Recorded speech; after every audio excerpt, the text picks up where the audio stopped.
The universe only runs in one direction. You know this intuitively, even if you've never thought about it explicitly. Things fall apart. Buildings crumble. Ice melts. People age. The hot cools down and the cold warms up. Everything moves from order to disorder, from structure to chaos, from life to death. You've never seen it go the other way. Not once. Not ever. Crumbled buildings don't reassemble themselves. Melted ice doesn't spontaneously refreeze.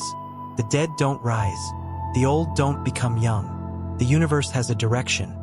A relentless, irreversible, one-way flow from past to future, and nothing escapes it. But here's what makes this so deeply mysterious. The laws of physics don't require this direction. If you filmed any physical process and played it backward, the reversed version would obey the laws of physics just as perfectly as the original. Atoms bouncing off each other, light traveling through space, planets orbiting stars. All of these work identically in reverse. The equations don't know which way time is flowing, and yet the universe does. This is the arrow of time, and understanding where it comes from is one of the greatest achievements in the history of physics. Tonight, we're going to follow this arrow all the way back to its origin, to the first moments after the Big Bang, when the universe was in a state of extraordinary, almost miraculous order. We'll see how that primordial order has been dissipating ever since, creating along the way everything we see, galaxies and stars and planets and life. We'll discover that the flow of time isn't written into the fundamental laws of nature. It's written into the initial conditions, into the way the universe happened to begin. And this changes everything about how we understand past and future, memory and anticipation, cause and effect. As you lie there in the darkness, feeling this moment slip away into the past, you're participating in a cosmic process that began at the birth of time itself. Let me tell you where that arrow comes from and where it's pointing. To understand why time's arrow is so mysterious, we need to start with a remarkable fact about the laws of physics.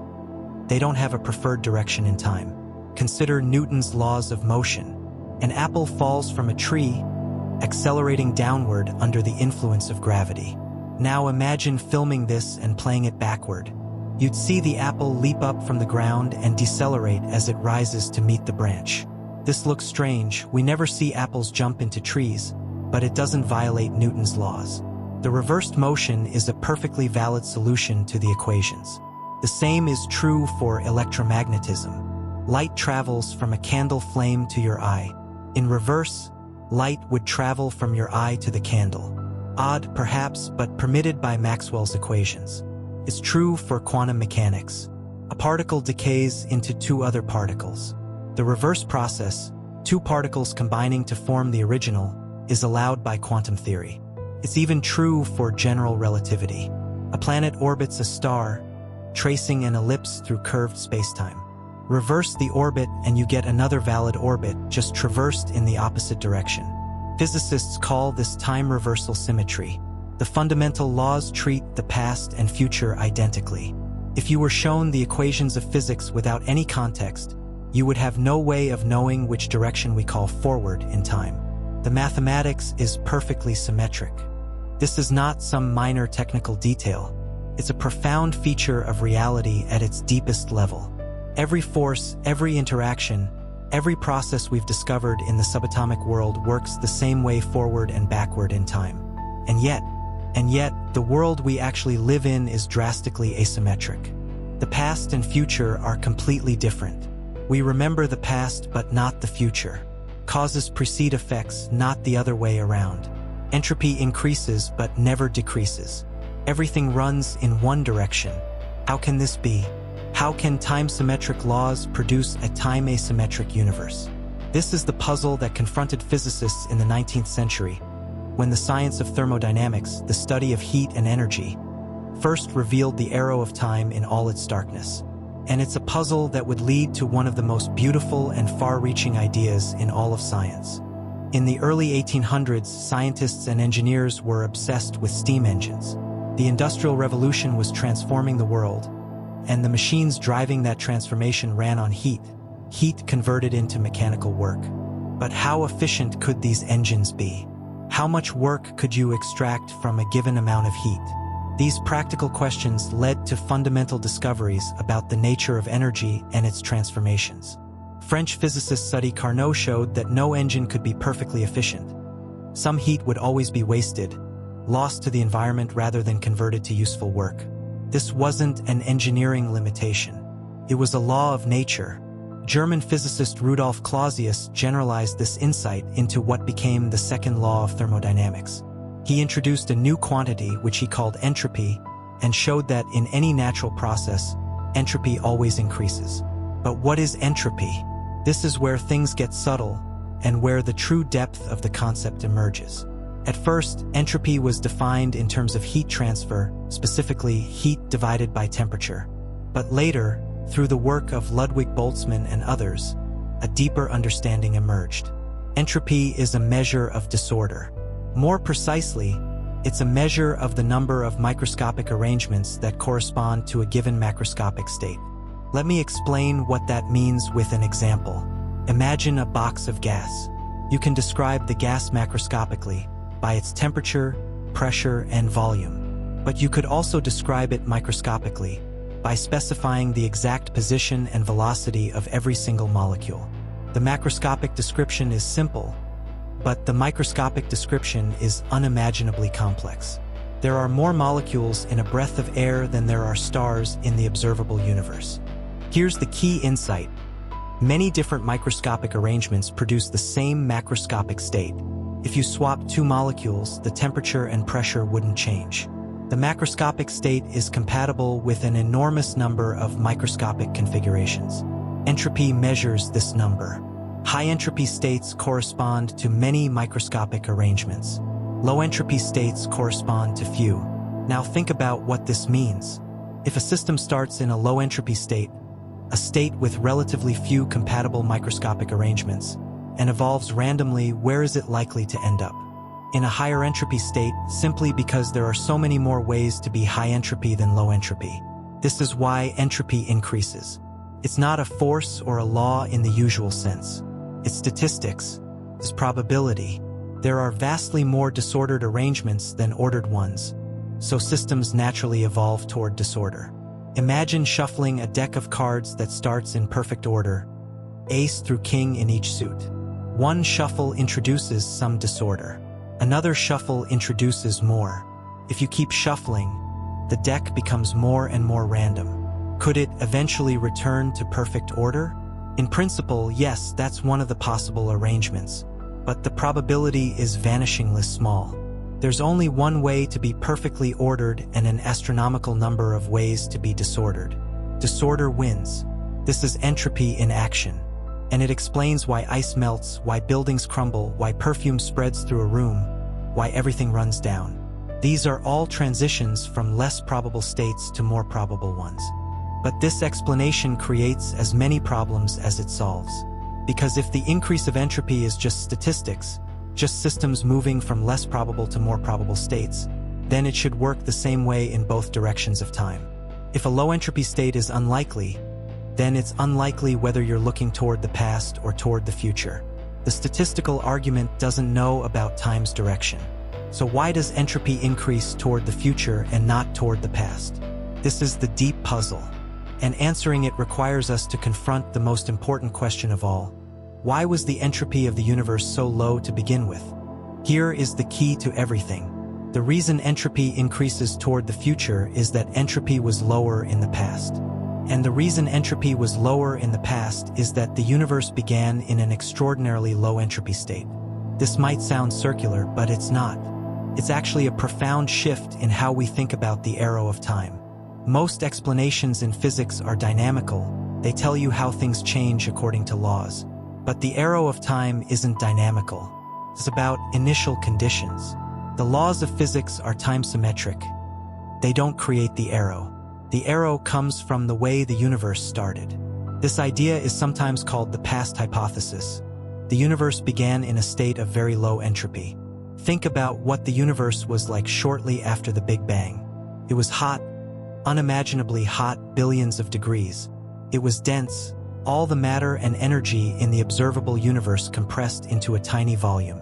And it was smooth, matter was distributed almost perfectly uniformly.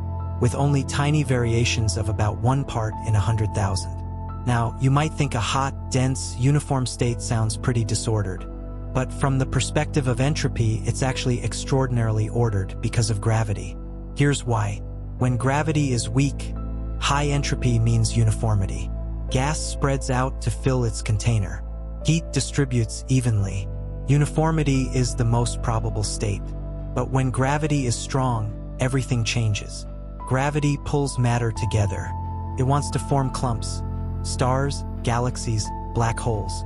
For a gravitating system, high entropy means clumpiness, not uniformity. The early universe was smooth. Matter was spread evenly. From gravity's perspective, this is an incredibly low entropy state, like a deck of cards in perfect order. And ever since the Big Bang, gravity has been shuffling the deck. Matter has been clumping, forming structure, increasing entropy. Stars are entropy machines. They take the smooth, low-entropy distribution of hydrogen left over from the Big Bang and convert it into a clumpier, higher-entropy distribution, heavy elements, hot radiation, ultimately black holes. Every time a star shines, entropy increases. Every time a galaxy forms, entropy increases. The universe is unwinding, spreading out, running down. And this process, this long cosmic unwinding from the low-entropy Big Bang to the high-entropy far future, is the arrow of time. Every asymmetry we observe traces back to this one fact. Ice melts because the universe started ordered. Buildings crumble because the universe started ordered. We remember the past and not the future because the universe started ordered. The laws of physics are symmetric. The universe is not. And the asymmetry comes from the beginning. We've arrived at a deep question, perhaps the deepest in all of cosmology. Why did the universe begin in such a low entropy state? The past hypothesis tells us that it did. The evidence surrounds us. Every melting ice cube, every aging face, every memory of the past is testimony to the low entropy of the Big Bang. But the past hypothesis doesn't explain itself. Why should the universe have started so ordered? This is genuinely mysterious. Low entropy states are rare by definition. That's what makes them low entropy. If you picked a state of the universe at random from all possible states, you would almost certainly not get anything like the smooth, hot, uniform conditions of the early cosmos. You would get something much more disordered, probably a diffuse gas of particles and radiation spread chaotically through space, or perhaps just black holes, or perhaps nothing recognizable at all. The early universe was special, extraordinarily special, and we don't know why. Some physicists think the explanation lies in the laws of physics themselves. Perhaps the true laws, which we haven't yet discovered, somehow favor or require low-entropy initial conditions. Perhaps the Big Bang wasn't really the beginning, and if we could see beyond it to whatever came before, the low entropy would be explained by earlier processes. Others think the explanation might be anthropic. Perhaps the universe is one of many, part of a vast multiverse, and we find ourselves in a region that started with low entropy because high-entropy regions can't produce observers. We see low entropy because only low entropy allows us to exist.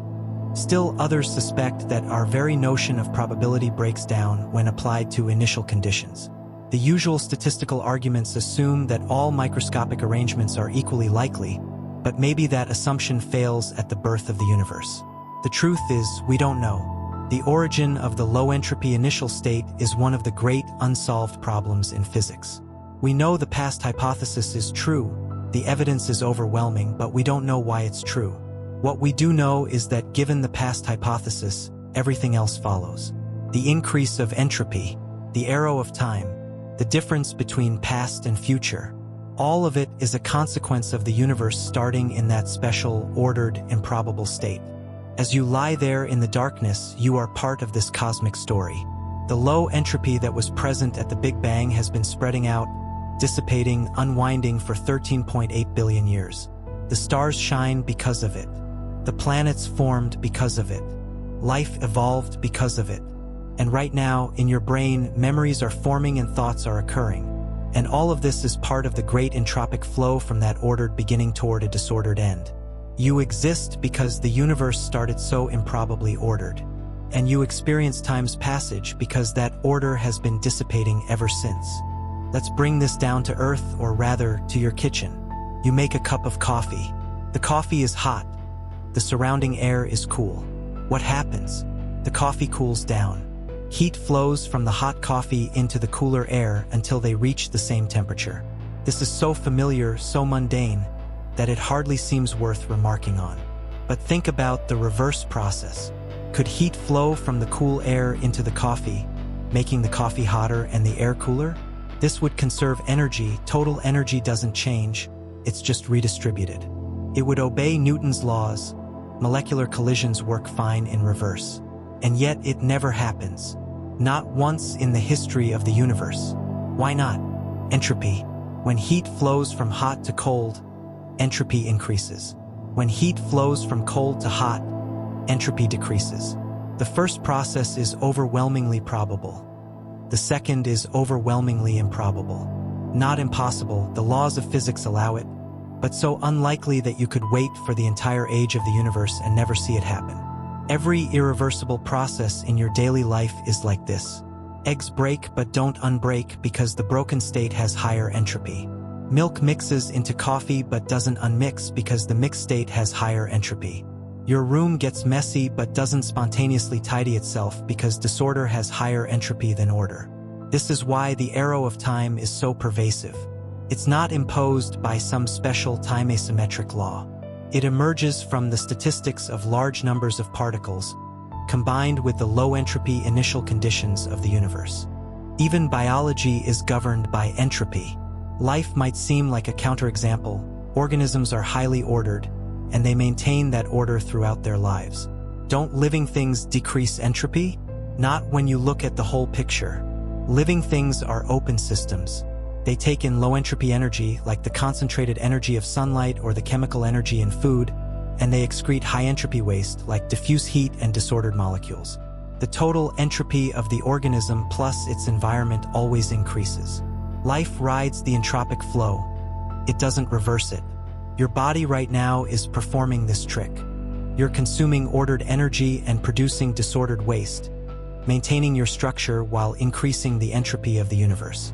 This is what it means to be alive, thermodynamically speaking. You're a temporary eddy of order in the great river of increasing entropy. And eventually, like all eddies, you'll dissipate. Your body will return to equilibrium with its environment. The complex molecules that make you up will break down into simpler ones. The order that is you will become disorder. This isn't morbid. It's just physics. It's the same process that makes stars shine and drives the evolution of the cosmos. You're part of it. A beautiful, temporary part. So entropy explains why ice melts and coffee cools. But what about the deeper asymmetries, the ones that define our experience of time? Why do we remember the past but not the future? Why do we feel that causes precede effects? Why does time seem to flow? These psychological and causal arrows of time turn out to be connected to entropy as well. They're not separate mysteries. They're all manifestations of the same underlying asymmetry. Let's start with memory. A memory is a physical record, a pattern in your brain that correlates with something that happened in the past. When you remember eating breakfast this morning, there's a configuration of neurons in your head that corresponds to that event. Why do these records point to the past and not the future? Because creating a record increases entropy. Think about what it takes to form a memory. Information from the external world enters your sense organs. It's processed by your nervous system. It's encoded in synaptic connections. All of this involves physical changes, molecules moving, chemical reactions occurring, heat being generated. Every step increases entropy. The process of recording information is thermodynamically irreversible. It's just like any other entropy-increasing process. It happens in the direction of increasing entropy, which is the direction we call the future.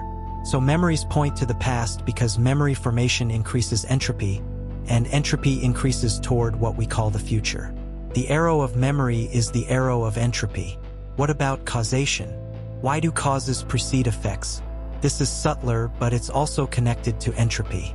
When we say that a causes B, we typically mean that A and B are correlated, and that the correlation is explained by the influence of A on B.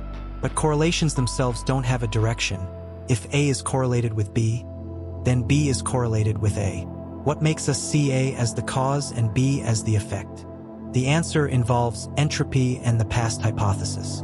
In a world with a low entropy past, small regions can start in states that are relatively independent of each other, uncorrelated. As entropy increases, interactions create correlations. So correlations tend to develop toward the future and dissolve toward the past. This gives causation its direction. Causes are the low-entropy, independent states in the past. Effects are the higher-entropy, correlated states in the future. The causal arrow is the entropic arrow. Even our sense that time flows, that the present is special, that we're moving through time, may be connected to entropy. This is more speculative, but some philosophers and physicists have argued that the feeling of flow arises from the continuous formation of new memories, the constant updating of our mental state to incorporate new information about the world. If that's right, then the flow of time is not a fundamental feature of physics. It's a feature of beings like us, beings who form memories, beings who are embedded in the entropic flow, beings whose very existence depends on the low-entropy beginning of the universe. The time you experience, the sense of moving from past to future, of now being special, of becoming and change, is not written into the laws of physics. It's written into the initial conditions. It's a consequence of the past hypothesis, and that makes it no less real. The arrow of time is as real as anything in physics. It's just not fundamental. It's emergent. It's a feature of our universe, not of all possible universes. If the arrow of time comes from the low entropy of the past, what happens as entropy increases? Where is the arrow pointing? The answer takes us to the far future of the universe, a future so distant that it dwarfs all of previous cosmic history the way the ocean dwarfs a drop of water. In the relatively near term, the next few billion years, the universe will continue much as it has. Stars will burn. Galaxies will collide and merge. Black holes will grow. Entropy will increase, but slowly, and there will still be plenty of free energy available to drive complex processes like life. But this era, the stelliferous era, the age of stars, is just a brief bright moment in cosmic history. Eventually, the fuel will run out. In about 100 trillion years, the last stars will burn out. The universe will go dark. No more nuclear fusion, no more starlight. Just the cooling embers of white dwarfs, the slowly fading heat of neutron stars, and the patient gravity of black holes. For an almost inconceivable span of time after that, black holes will dominate. They'll slowly evaporate through Hawking radiation, a process that takes 10 to the 67 years for a solar mass black hole, and 10 to the 100 years for the largest supermassive black holes. When the last black hole evaporates, the universe will be a thin soup of particles and radiation, spread across vast reaches of expanding space, getting colder and more dilute with every passing moment. This is heat death, the state of maximum entropy, where no gradients remain, no work can be done, no complexity can exist. In the heat death, there is no arrow of time. Or rather, the arrow has been fully spent. The universe began in a low entropy state, and that initial order has been completely dissipated. There are no more gradients to drive change, no more pockets of low entropy to evolve toward high entropy. The cosmos is in equilibrium, uniform, featureless, eternal. From our perspective, this sounds bleak. No stars, no planets, no life, no change. Just endless emptiness. Forever. But perhaps there's another way to see it. The arrow of time exists because the universe began so improbably ordered. For 13.8 billion years, and for trillions of years still to come, that order has been unwinding, and in the process it has created everything. Galaxies, stars, planets, oceans, forests, cities, mines. All of it powered by the entropic flow from past to future. The complexity we see around us, the complexity that we are, is not fighting against entropy. It's enabled by entropy. It exists because entropy is increasing, because gradients exist to be exploited, because free energy flows from low entropy sources to high entropy sinks. Life surfs on the wave of increasing entropy. Consciousness surfs on that wave. You surf on that wave. And when the wave finally breaks, when entropy reaches its maximum, the ride will be over. But what a ride it will have been. Before we continue, let's address something that might be bothering you. If the laws of physics are time-symmetric, why can't we build a time machine and travel to the past? Science fiction is full of time travel, and it's usually treated as a matter of technology. Build a sufficiently advanced machine, and you can go anywhere in time. The obstacles are engineering challenges, not fundamental limits. But the arrow of time suggests something different. It suggests that traveling to the past might not just be technically difficult, it might be physically impossible, for deep reasons connected to entropy. Here's why. Any time machine would be a physical system. It would be made of atoms and fields, obeying the laws of physics. And any process it underwent, including the process of sending something to the past, would have to increase entropy. But sending something to the past means creating a low-entropy state from a high-entropy state. It means decreasing the entropy of the universe. And that doesn't happen. This isn't a matter of not being clever enough. It's not that we need to invent new materials or discover new energy sources. It's that the statistical weight of the universe is against it. Low-entropy states are rare. High-entropy states are common. The flow is always relentlessly toward higher entropy. Time travel to the past would mean reversing this flow, and the entire history of the universe. Every cooling coffee cup, every melting ice cube, every aging star, testifies that this flow doesn't reverse. Some physicists have speculated about wormholes or other exotic space-time structures that might permit time travel.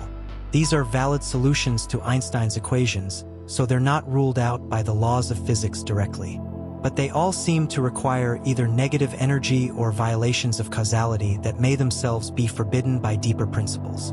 The arrow of time is not absolute in the sense of being written into the fundamental laws, but it's absolute in the sense of being an almost unimaginably strong statistical tendency. The probability of entropy decreasing on a macroscopic scale is so small that it might as well be zero. So don't expect time machines. The arrow points one way only, and nothing we know of can turn it around. But here's a more interesting thought. Maybe we wouldn't want to. The arrow of time is what allows for change, for causation, for memory, for life. Without it, there would be no distinction between past and future, no direction to processes, no growth or evolution or learning. A universe without the arrow of time would be static, eternal, frozen. The arrow is why things happen. It's why the universe is interesting. It's why you exist and can wonder about all this. Perhaps instead of fighting the arrow, we should appreciate it. It's carrying us somewhere. It's creating, moment by moment, everything we are. Let's pause here and consider something more personal. If the arrow of time is just entropy increase, if the flow from past to future is just the statistical tendency of systems to move toward more probable states, does this make time meaningless? Does it reduce the richness of our experience to mere physics?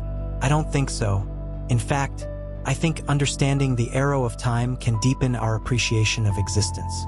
Consider what entropy makes possible. Without the arrow of time, there would be no change. Nothing would happen. The universe would be a frozen, timeless block, every moment identical to every other. Without the arrow of time, there would be no causation. Events wouldn't influence each other. There would be no reason anything happens rather than anything else. Without the arrow of time, there would be no memory, no learning, no growth, no connection between past experience and present understanding. Without the arrow of time, there would be no life, no evolution, no complexity emerging from simplicity, no minds arising to contemplate the cosmos. Everything that matters to us, everything we value and love and find meaningful, depends on the arrow of time. It depends on the universe beginning in that improbable, low-entropy state and evolving from there. And here's what's remarkable. The same process that creates the arrow of time also creates everything else. The universe started smooth and hot and dense. Gravity pulled matter together into stars. Stars burned hydrogen into helium and helium into carbon and carbon into the heavier elements that make up planets and people. Complex chemistry became life. Life became mind. Mind became capable of asking why time flows. All of this is entropy increase. All of this is the universe moving from its improbable beginning toward its probable end. The arrow of time isn't opposed to meaning and complexity and life. It's what creates them. You are not separate from the entropic flow. You are an expression of it. You are what the universe does when it moves from low entropy to high entropy in a particular way, through a particular path that includes stars and planets and evolution and consciousness. The heat death of the universe, that far future state of maximum entropy and no structure, is sometimes portrayed as a bleak ending, a cosmic tragedy. Everything runs down, everything falls apart, everything dies. But there's another way to see it. The universe is using its initial endowment of low entropy to create, for a finite but very long time, everything interesting, including you. It's spending its inheritance, and what it's buying is 13.8 billion years, so far, of stars and galaxies and life and love and wonder. When the inheritance is gone, the spending will stop. But that doesn't make the spending meaningless. A life is not meaningless because it ends. A symphony is not meaningless because it has a final note. The arrow of time gives us directionality, and directionality gives us meaning. The fact that entropy increases, the fact that the past is different from the future, is what makes things happen, what creates the narrative structure of existence. You are here now, in this moment, alive and conscious, because the universe started improbably ordered and has been unwinding ever since. That's not a reduction. That's not an explanation that diminishes. That's an explanation that connects you to everything, to the Big Bang itself, to every star that ever shone, to the vast sweep of cosmic history. The arrow of time is not your enemy. It's the condition of your being. We've come a long way tonight, from melting ice cubes to the beginning of the universe, from the laws of thermodynamics to the far future heat death. We've seen how the arrow of time emerges from entropy, and how entropy increase traces back to the low entropy initial state of the cosmos. But I want to be honest with you about what we don't know. We don't know why the universe began in a low entropy state. This is not a small gap in our understanding. It's the central mystery. The past hypothesis explains everything else, all the asymmetries of time, all the irreversible processes we observe. But the past hypothesis itself is unexplained. Why was the Big Bang so smooth? Why was matter distributed so uniformly when gravity wants to clump it together? Why was the initial entropy so low? Some possible answers. Maybe the laws of physics require it somehow. Maybe the true laws, which we haven't discovered yet, have a feature that forces low entropy initial conditions. We don't know what this feature would be, but we can't rule it out. Maybe there's something before the Big Bang that explains it. The Big Bang might not be the true beginning of time, just the beginning of our observable universe. If there's a larger structure, a multiverse or a cyclic cosmology or something else, the low entropy of our Big Bang might be explained by what came before. Maybe it's anthropic. Maybe there are many universes with many different initial conditions, and we find ourselves in one with low entropy because that's the only kind that produces observers. We couldn't find ourselves in a high-entropy universe because high-entropy universes don't produce beings capable of finding themselves anywhere. Maybe probability doesn't apply to initial conditions. The standard statistical arguments assume that we should expect typical states, high-entropy states, because they're overwhelmingly more common. But maybe this reasoning breaks down when applied to the initial state of the universe. Maybe the initial state is just a brute fact, not subject to probabilistic explanation. Each of these possibilities has supporters and detractors. None of them is fully satisfying.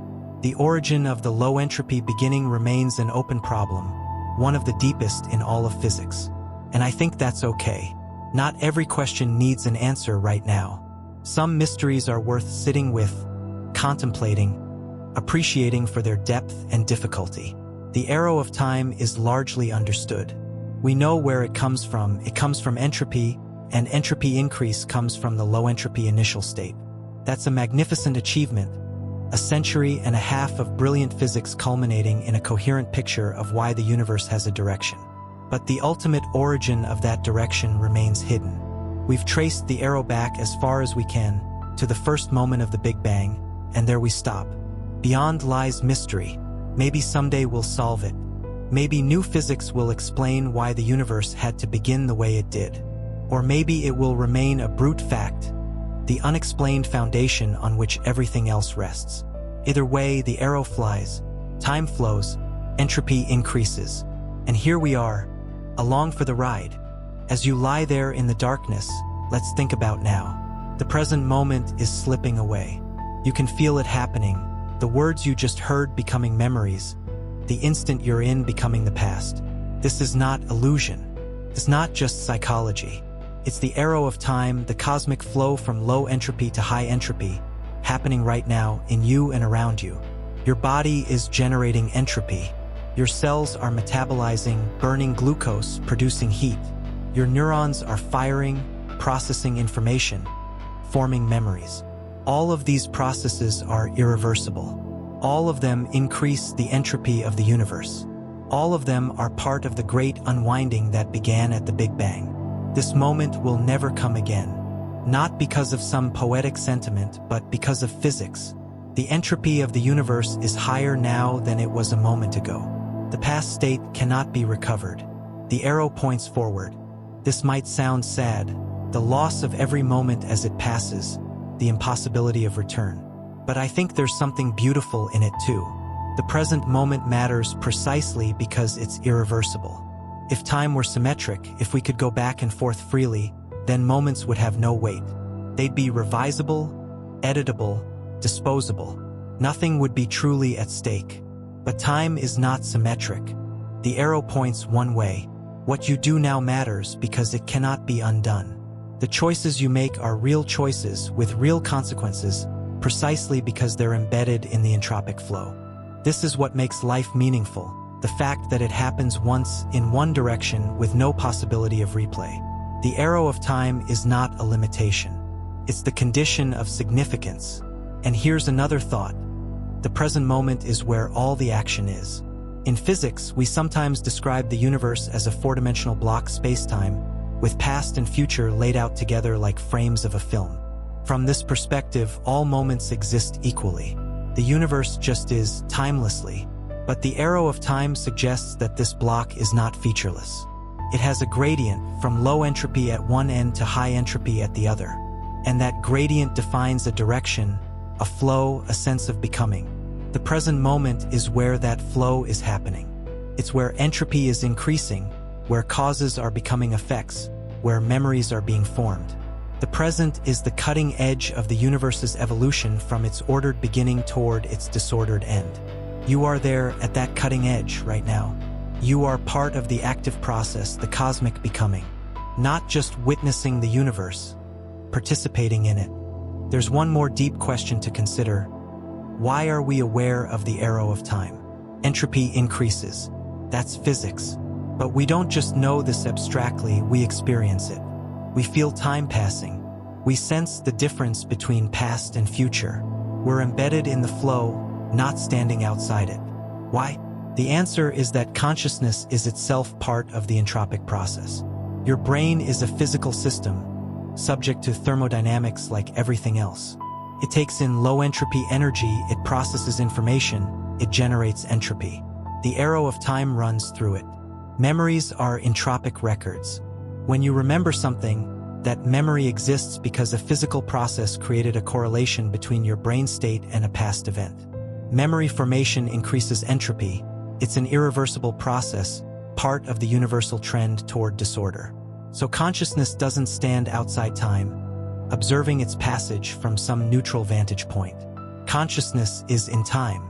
It's made of time, in a sense, made of the irreversible processes that constitute memory and thought and experience. This is why the flow of time feels so intimate, so immediate. It's not happening to you from outside. It's happening through you. You are an expression of the arrow, a manifestation of the entropic flow. And this connects to something we discussed earlier. The reason you remember the past and not the future. It's because memory formation increases entropy, so memories point in the direction of entropy increase, which is what we call the past. If entropy decreased, if the universe were running backward from high entropy to low entropy, then you would have memories of the future and anticipations of the past. The arrow of time would be reversed, and so would all your psychological experiences of it. This is not as strange as it sounds. Remember, the laws of physics are symmetric. A time-reversed universe would obey the same laws. It's just that its initial conditions would be different, high entropy instead of low. In our universe, with our initial conditions, the arrow points from Big Bang to heat death. And our consciousness, our memories, our sense of flow, all of it is aligned with that arrow. We experience time the way we do because of the way the universe began. Let's take a moment to appreciate how strange this situation is. The fundamental laws of physics, Newtonian mechanics, electromagnetism, quantum mechanics, general relativity, are all time-symmetric. They work the same forward and backward. They don't know about the arrow of time. And yet the world is completely asymmetric. The past and future are utterly different. Entropy increases but doesn't decrease. Causes precede effects.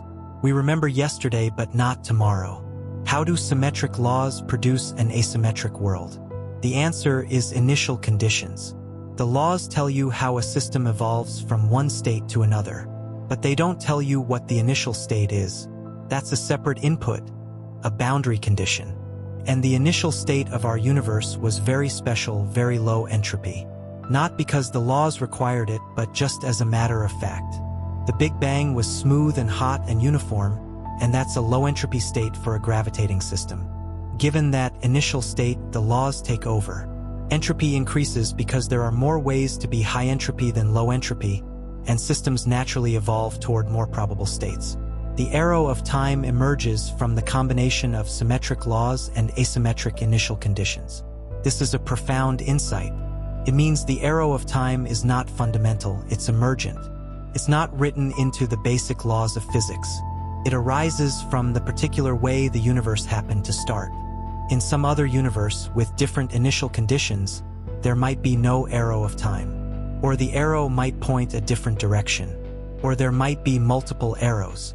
Our arrow is not the only logically possible one, but it's the one we've got. It's the one that makes ice melt and stars shine and minds remember. It's the one that allows for change and causation and meaning. The universe didn't have to be this way, but it is. And that makes it, in some sense, a gift. There's a metaphor that might help tie all this together. Think of time as a river. The river has a source, a spring high in the mountains. This is the Big Bang, the low entropy beginning. The water there is pure and concentrated, full of potential energy. The river flows downhill. As it flows, the water spreads out, loses elevation, dissipates energy. This is entropy increasing. The concentrated order of the source gradually disperses into the wider landscape. Along the way, the river creates things: waterfalls, rapids, eddies and pools, ecosystems that depend on the flowing water. All of this complexity exists because the river is flowing, because there's a gradient, a direction, a movement from high to low. Eventually, the river reaches the sea. The potential energy is spent. The water has spread out as far as it can go. There's no more gradient, no more flow. This is heat death, the state of maximum entropy, where the river has emptied into an endless, undifferentiated ocean. Now, you are something like a whirlpool in this river. You're a pattern of organized motion that persists for a while as the water flows through you. You take in low-entropy water from upstream, food and air and sunlight, and you excrete high-entropy waste downstream, heat and carbon dioxide and disordered molecules. The river flows through you, and for a time, you maintain your structure, your complexity, your existence. But you're not separate from the river. You're made of it. You're a feature of it. You exist because it's flowing. When the flow stops, when the river reaches the sea, there will be no more whirlpools, no more patterns, no more complexity. But that's far in the future. For now, the river flows, and you're part of it. This metaphor isn't perfect, no metaphor is, but it captures something true about the relationship between entropy and existence. We are not fighting against the arrow of time. We are expressions of it. We arise from it, we depend on it, we are carried by it. And there's something peaceful in that.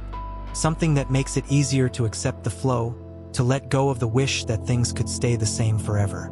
Things can't stay the same forever. The river flows. Entropy increases. That's what makes things happen. As we near the end of our journey tonight, let me suggest a few lessons that the arrow of time might have for how we live. First, the past is real. The low entropy beginning of the universe is what gives the past its special status. It's why causes precede effects, why memories point backward, why history matters.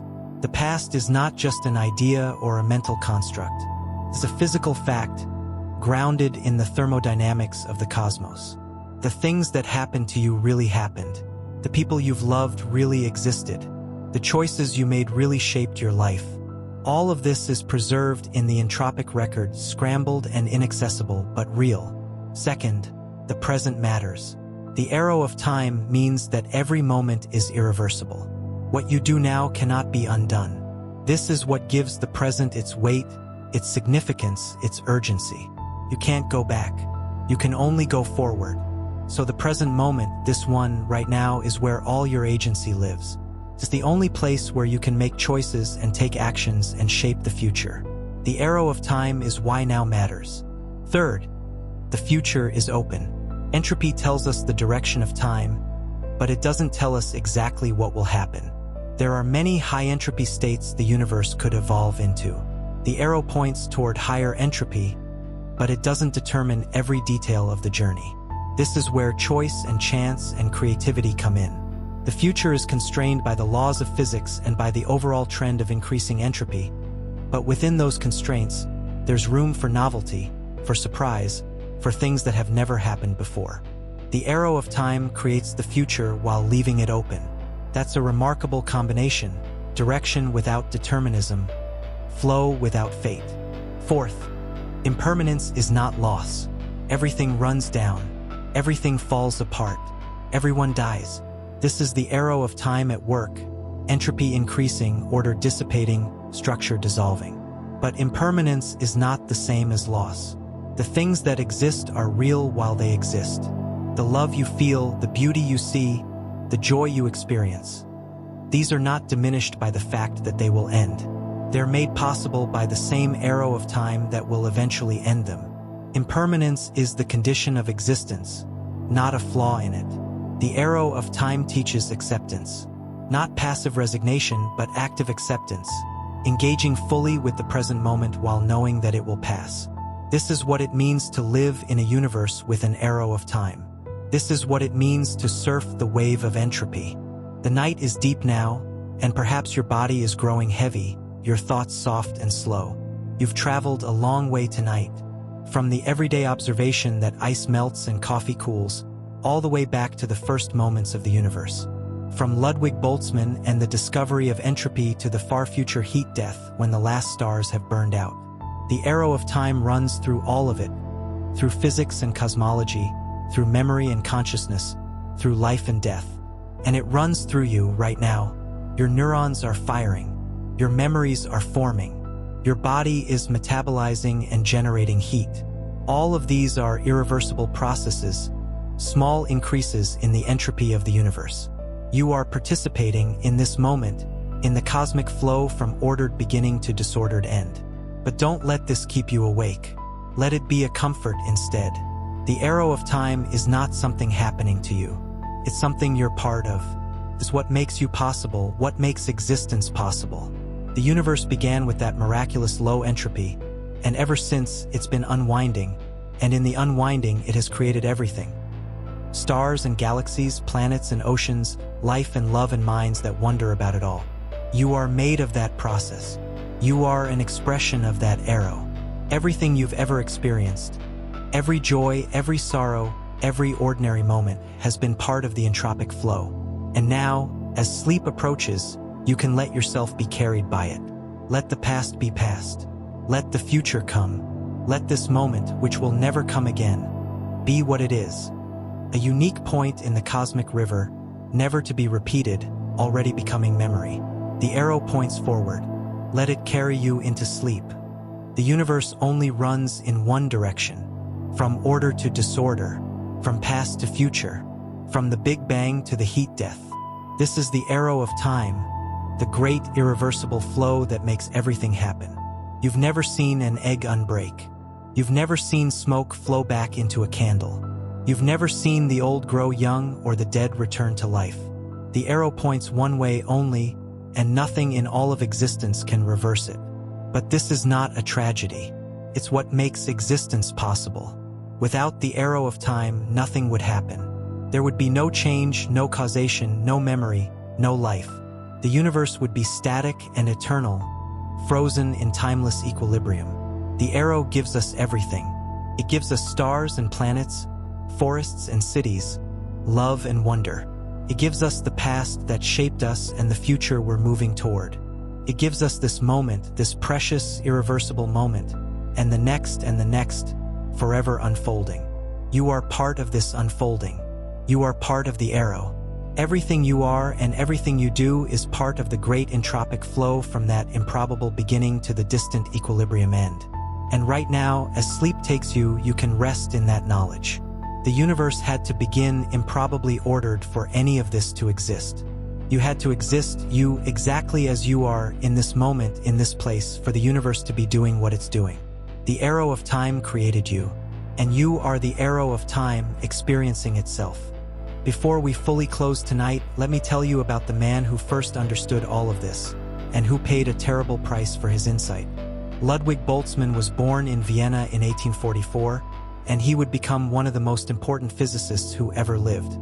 His work on statistical mechanics, the connection between the microscopic world of atoms and the macroscopic world of heat and entropy, laid the foundation for much of modern physics.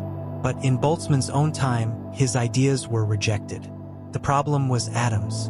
Boltzmann's entire framework assumed that matter was made of tiny particles, atoms and molecules, too small to see directly but real nonetheless. He used statistical reasoning about these particles to derive the laws of thermodynamics, including the all-important increase of entropy. But many leading physicists of the time didn't believe atoms existed. They saw them as convenient fictions, useful for calculations but not real objects. Ernst Mach, one of the most influential scientists of the era, was particularly hostile to atomism. He attacked Boltzmann's work publicly and repeatedly, dismissing it as metaphysical nonsense. Boltzmann defended his ideas with passion and brilliance, but the constant attacks wore him down. He suffered from what we would now recognize as bipolar disorder, periods of manic energy followed by deep depression. The scientific rejection of his life's work deepened his despair. In 1906, while on vacation with his family in Italy, Ludwig Boltzmann hanged himself. He was 62 years old. He never saw his vindication. Within just a few years of his death, experiments confirmed the existence of atoms beyond any doubt. Einstein's work on Brownian motion, Perron's measurements of molecular size, Rutherford's discovery of the atomic nucleus, all of this proved that Boltzmann had been right all along. Today, Boltzmann is recognized as one of the founders of modern physics. His equation connecting entropy to probability is carved on his tombstone, S equals K log W.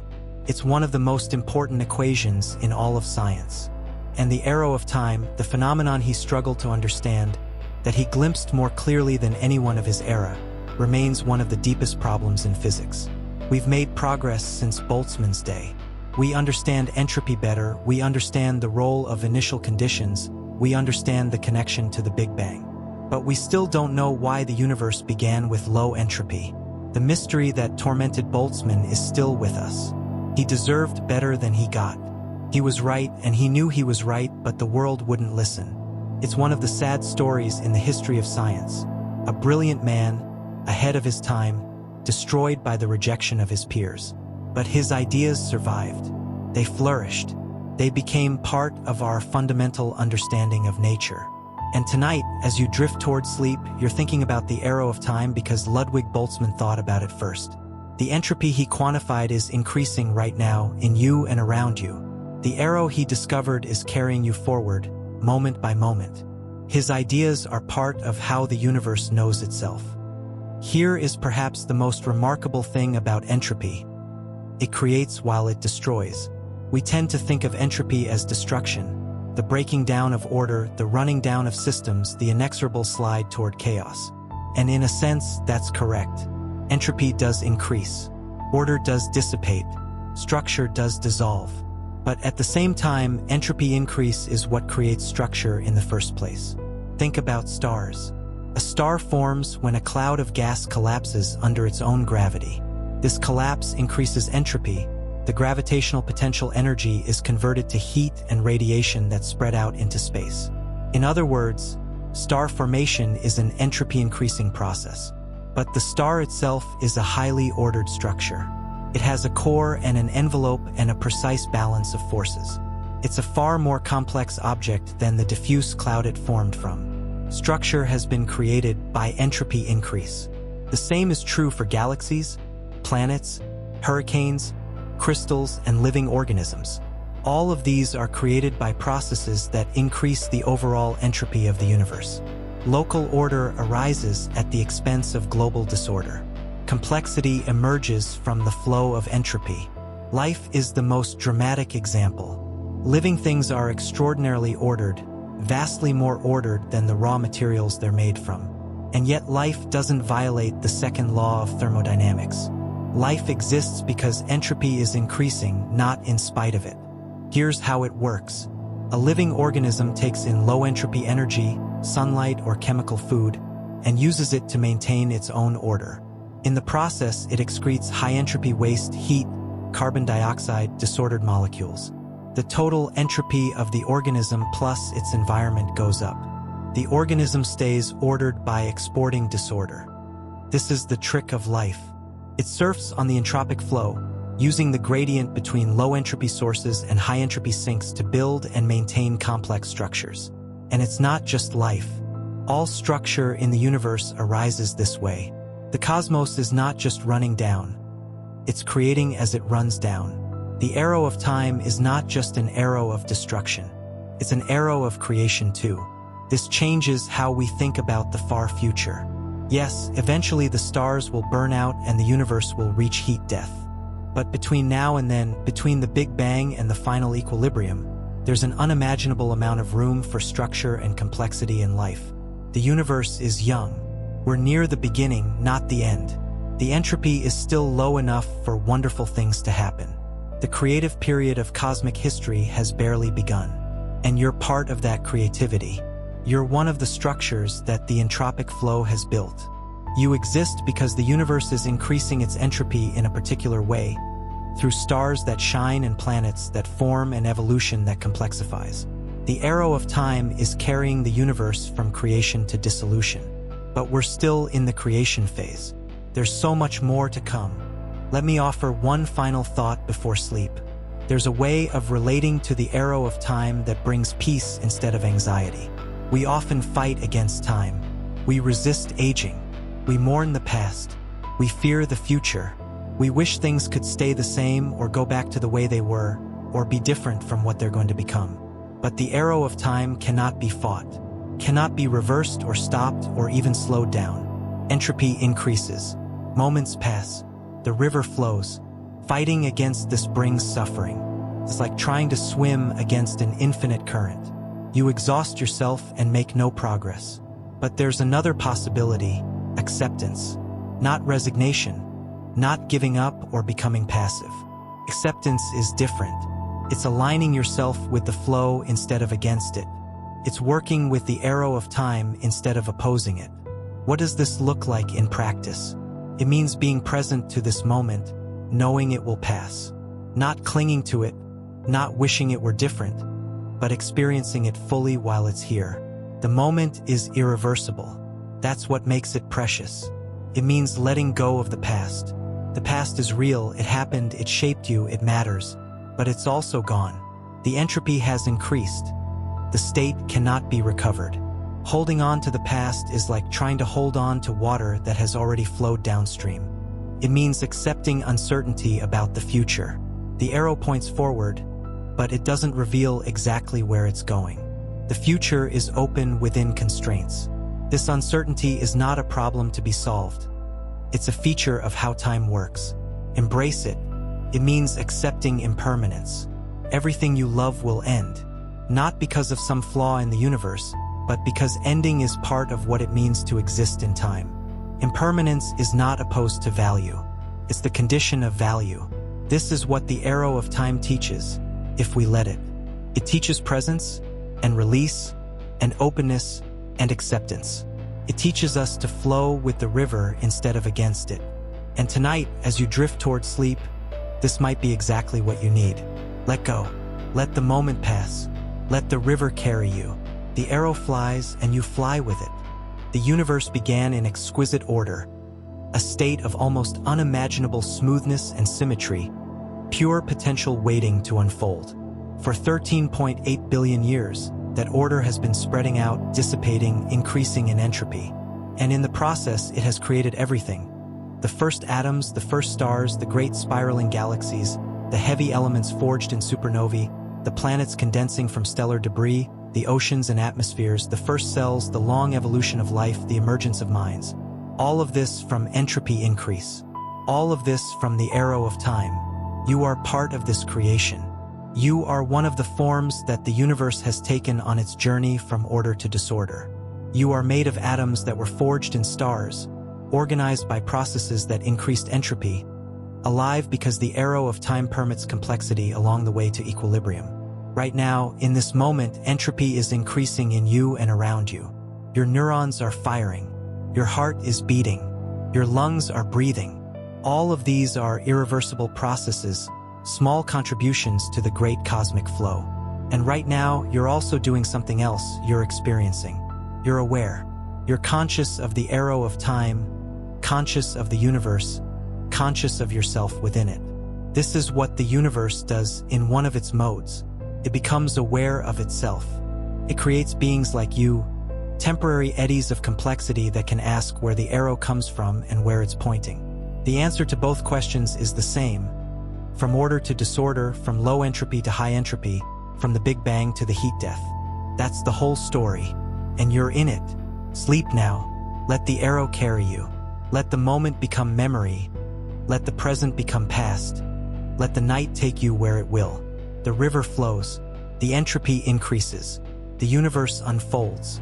And you are part of the unfolding. Good night.